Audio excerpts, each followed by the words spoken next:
सम्पूर्ण साथीहरुलाई पुनः YouTube channel banking प्रिपरेसनमा स्वागत छ। आज हामी तपाई सामु नेपाल राष्ट्र बैंकको द्वितीय चरणको तयारी गर्दै बस्नु भएको सम्पूर्ण विद्यार्थीहरुको माझ हुन गइरहेको द्वितीय चरणको एक्जामको लागि केही सपोर्ट मिलोस् भन्ने उद्देश्यका साथ तपाई सामु आज नेपालको बैंकिङ विकासको सम्बन्धी च्याप्टर लिएर तपाई सामु उपस्थिति भएको छु। यदि यो च्यानलमा तपाई नयाँ हुनुहुन्छ भने च्यानललाई सब्स्क्राइब गरिदिनु होला, साथै बेल आइकन प्रेस गरिदिनु होला। नेपालको बैंकिङ विकास क्रमलाई भन्दाखेरि विक्रम सम्वत 1933 मा प्रधानमन्त्री रणदीप सिंहद्वारा तेजारत अड्डाको विकास भएपछि नेपालमा परम्परागत बैंकिङको सुरुवात भएको मानिन्छ।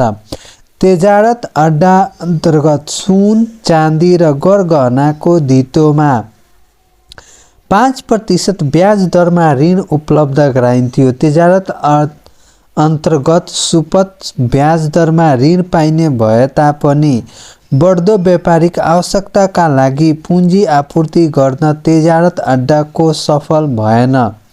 विकासक्रमसँगै नेपालमा पनि उद्योग र व्यापार विकास हुँदै गएको थियो र यसको लागि ठूलो रकमको कर्जा प्रदान गर्ने संस्थाको आवश्यकता देखियो। तेजारतले यस्ता मागहरू पूरा गर्न असमर्थ भएका कारण औद्योगिक तथा व्यापारिक विकास सम्भव थिएन। विक्रम सम्वत 1980 मा राणा प्रधानमन्त्री चन्द्र शमशेर तथा ब्रिटिस भारतीय सरकारसँग भएको सन्धि अनुसार भारतीय बन्दरगाह भएर नेपालको समुद्री पार व्यापारको बाटो खुलेको थियो। यसपछि व्यापारको विकासको सम्भावना बढेको र नेपालले स्वतन्त्र रूपमा व्यापार गर्नुपर्ने अवस्थाको सिर्जना भएकोले नेपालमा आफ्नो बैंकिङ प्रणालीको आवश्यकता रहेको अनुभव हुन थाल्यो। यसको आधारमा विक्रम सम्वत 1994 कार्तिक 30 गते नेपाल बैंक लिमिटेड वाणिज्य बैंकको रूपमा स्थापित भयो। यस अवधिपछि नेपालमा आधुनिक बैंकिङको सुरुवात भएको देखिन्छ। नेपाल बैंक लिमिटेड विक्रम सम्वत 1994 कार्तिक 30 मा वाणिज्य बैंकको रूपमा स्थापित भएको नेपाल बैंक लिमिटेडबाट नेपालमा बैंकिङ विकासको विकासक्रम भएको हो।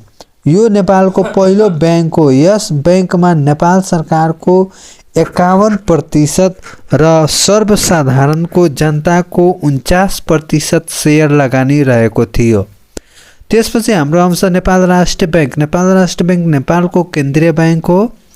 यसको स्थापना नेपाल राष्ट्र बैंक ऐन 2012 अन्तर्गत विक्रम सम्वत 2013 साल वैशाख 14 गते भएको हो। नेपाल राष्ट्र बैंकले इजाजतपत्र प्राप्त सबै बैंक तथा वित्तीय संस्थालाई नियन्त्रण गर्दछ। यसले नेपाल सरकार तथा अन्य बैंक तथा वित्तीय संस्थाहरूको रकम जम्मा गर्ने तथा उक्त बैंक तथा वित्तीय संस्थाहरूलाई ऋण प्रवाह गर्ने गर्दछ। नेपाल राष्ट्र बैंकलाई बैंकहरूको पनि बैंकको रूपमा भन्ने गरिन्छ। नेपाल राष्ट्र बैंकले नेपाल सरकारको बैंकर, सल्लाहकार तथा वित्तीय एजेन्टको रूपमा काम गर्नका अतिरिक्त मुलुकको समग्र आर्थिक अवस्थाको मूल्याङ्कन एवं विश्लेषण गर्ने, वित्तीय तथा मौद्रिक अवस्थाको विश्लेषण गरी मूल्य स्थिरता कायम गर्ने, मौद्रिक नीति जारी गर्ने, मुद्रा निष्कासन गर्नुका साथै बैंकिङ तथा वित्तीय प्रणालीको स्वास्थ्य विकासको लागि उपयुक्त नियमन, निरीक्षण तथा सुपरिवेक्षण गर्ने तथा विदेशी विनिमय प्रणाली स्थापित गर्नुका साथै सञ्चित व्यवस्थापन गर्ने लगायतका कार्यहरू गर्दछ। त्यसपछि हाम्रो आउँछ नेपाल औद्योगिक विकास निगम। उद्योगको विकासको लागि उद्योगहरूलाई पर्याप्त पुँजी, प्राविधिक र वित्तीय सेवा उपलब्ध गराउने उद्देश्यले विक्रम सम्वत 2014 सालमा स्थापित भएको औद्योगिक विकास केन्द्रलाई विक्रम सम्वत 2016 सालमा नेपाल औद्योगिक विकास निगममा परिणत गरियो र यसको लागि नेपाल औद्योगिक विकास निगम ऐन 2016 पारित गरियो। यो कुनै बैंक नभई एक वित्तीय संस्था मात्र हो, तर यसले उद्योगहरूको सम्बन्धमा बैंकहरू सरह सेवा प्रदान गरिन्थ्यो। विक्रम सम्वत 2075 वैशाख 19 गते यो राष्ट्रिय वाणिज्य बैंकसँग मर्ज भएको हो। राष्ट्रिय वाणिज्य बैंक लिमिटेड वाणिज्य बैंक सम्बन्धी कारोबार गर्ने एक मात्र नेपाल बैंक लिमिटेडको अवस्थामा वाणिज्य बैंकको विकास गर्नका लागि तथा केन्द्रीय बैंकको नीति अनुरूप सबै वाणिज्य बैंकहरूको कारोबारमा एकरूपता ल्याउनका लागि राष्ट्रिय वाणिज्य बैंक 2021 अन्तर्गत विक्रम सम्वत 2022 माघ 10 गते राष्ट्रिय वाणिज्य बैंकको स्थापना गरिएको हो। त्यस्तै गरी हाम्रो आउँछ कृषि विकास बैंकको स्थापना विक्रम सम्वत के भन्छ रे, यो कृषि विकास बैंकको स्थापना सहकारी बैंक ऐन 2019 अन्तर्गत 2020 सालमा सहकारी बैंकको रूपमा भएको थियो।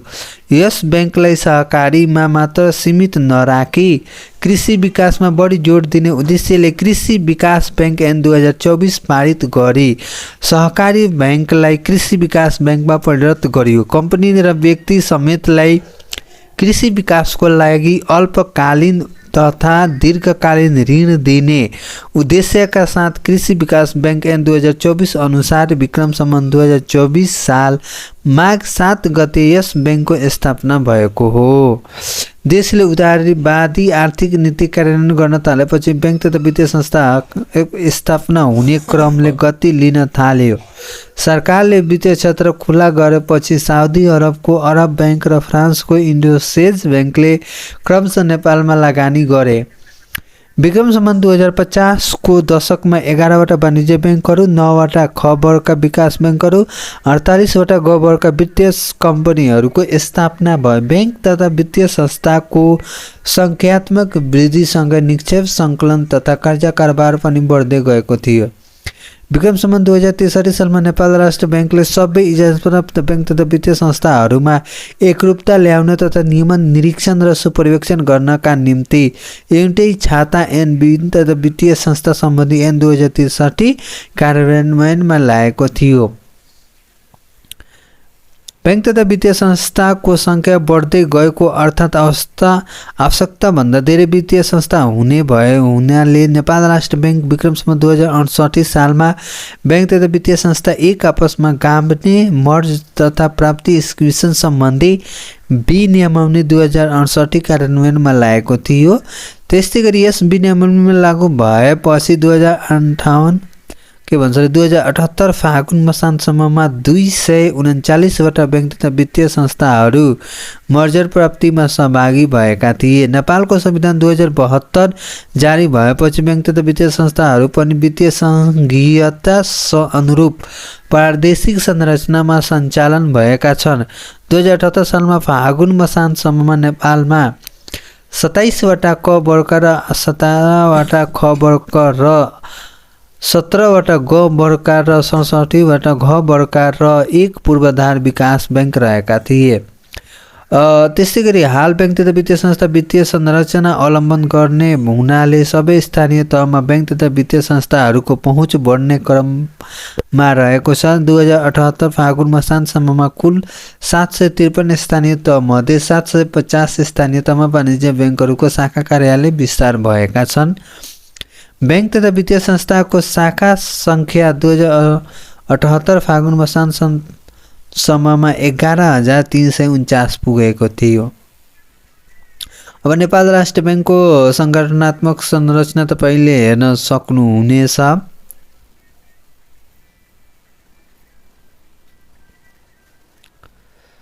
नेपाल राष्ट्र बैंक 2058 को दफा 5 बमोजिम नेपाल राष्ट्र बैंकको काम कर्तव्य र अधिकारहरू अध्याय बमोजिम यहाँ दिएको छ। बैंक नोट र सिक्का निष्कासन गर्ने, मूल्य स्थिरता कायम गर्न आवश्यक मौद्रिक नीति तर्जुमा गर्ने र नीति कार्यान्वयन गर्ने गराउने, विदेशी विनिमय नीति निर्माण गर्ने तथा सो नीति कार्यान्वयन गर्ने गराउने, विदेश विनिमय दर पद्धति निर्धारण गर्ने, विदेशी विनिमय सञ्चितको व्यवस्थापन र सञ्चालन गर्ने, वाणिज्य बैंक तथा वित्तीय संस्थालाई बैंकिङ तथा वित्तीय कारोबार गर्न इजाजतपत्र जारी गर्ने, त्यस्तो कारोबारको सम्बन्धमा आवश्यक नियमन निरीक्षण सुपरिवेक्षण तथा अनुगमन गर्ने, नेपाल सरकारको बैंकर सल्लाहकार तथा वित्तीय एजेन्टको रूपमा कार्य गर्ने, वाणिज्य बैंक तथा वित्तीय संस्थाको बैंक तथा बैंक तथा अन्तिम ऋणदाताको रूपमा कार्य गर्ने। भुक्तानी पर छनौट क्लियरिङ तथा हिसाब मिलान सेटलमेन्ट पद्धतिको स्थापना तथा प्रवर्धन गरी सो कार्यलाई नियमित गर्ने। तरलता व्यवस्थापनको निमित्त आवश्यकता उपकरणको माध्यमद्वारा खुला बजार कारोबार सञ्चालन गर्ने। त्यस्तै गरी बैंक तथा वित्तीय संस्थाको काम कर्तव्य तथा अधिकारहरू के हुन्? बैंक तथा वित्तीय संस्था सम्बन्धी ऐन 2073 अनुसार वाणिज्य बैंकले गर्ने कार्यहरू देखाए बमोजिम रहेका छन्। ब्याज वा बिना ब्याजमा निक्षेप स्वीकार गर्ने वा विभिन्न वित्तीय उपकरण मार्फत निक्षेप परिचालन गर्ने र तिनको भुक्तानी दिने, विद्युतीय उपकरण वा साधनको माध्यमबाट निक्षेप स्वीकार गर्ने, भुक्तानी दिने, लेनदेन गर्ने, मध्यस्थताको काम गर्ने र रकमान्तर गर्ने, हायर पर्चेज, लिजिङ, हाइजिङ, अधिविकर्षण लगायतका कर्जा दिने, परियोजना तथा हाइपोथिकेसन धितो राखी कर्जा दिने वा सहवित्तीयकरणको आधारमा धितो विभाजन गर्ने गरी आपसमा भएको सम्झौता अनुसार संयुक्त रूपमा कर्जा दिलाउने व्यवस्था गर्ने। विदेशी वा बैंक तथा वित्तीय संस्थाको जमानतमा कर्जा दिने, आफू कहाँ पहिले नै धितो रहिसकेको चल अचल सम्पत्तिको मूल्यले खामेसम्मको रकम कर्जा दिने वा अन्य बैंक वा वित्तीय संस्थामा धितो रसिद सहितको चल अचल सम्पत्तिको पुनः धितोमा त्यसको मूल्यले खामेसम्मको रकम कर्जा दिने। त्यस्तै गरी आफ्नो ग्राहकको तर्फबाट जमानत पत्र जारी गर्ने र सो बापत ग्राहकसँग आवश्यक शर्त गराउने, निजको चल अचल सम्पत्ति धितो बन्धक लिने वा तेस्रो व्यक्तिको जथा जमानत लिने र धितो बन्धक सुरक्षामा लिने, सम्पत्ति प्राप्त गर्ने, धारणा गर्ने वा सो सम्बन्धी अन्य कार्यहरू गर्ने। त्यस्तै गरी आवश्यकता अनुसार राष्ट्र बैंकबाट पुनः कर्जा लिने वा वित्तीय संस्थामा कर्जा दिने। त्यस्तै गरी प्रचलित कर्जा अपलेखन विनियमनको अधीनमा रही कर्जा अपलेखन गर्ने, पुँजी कोष पूरा गर्ने, परियोजनाका लागि शेयर डिभेन्चर पत्र आदि जारी गर्ने, प्रतित पत्र विनिमय, प्रतिज्ञा पत्र, चेक यात्रु, चेक ड्राफ्ट वा अन्य वित्तीय उपकरणको निष्कासन गर्ने, स्वीकृति गर्ने, भुक्तानी दिने, डिस्काउन्ट गर्ने वा खरिद बिक्री गर्ने। हस्त साथीहरू, यस्तै भिडियो हेर्नका लागि च्यानल सब्स्क्राइब गरिदिनु होला, साथै बेल आइकन प्रेस गरिदिनु होला, किनभने यस्तै भिडियो हेर्नको लागि तपाईहरूले नोटिफिकेसन जाओस् भनेर। हस्त, धन्यवाद।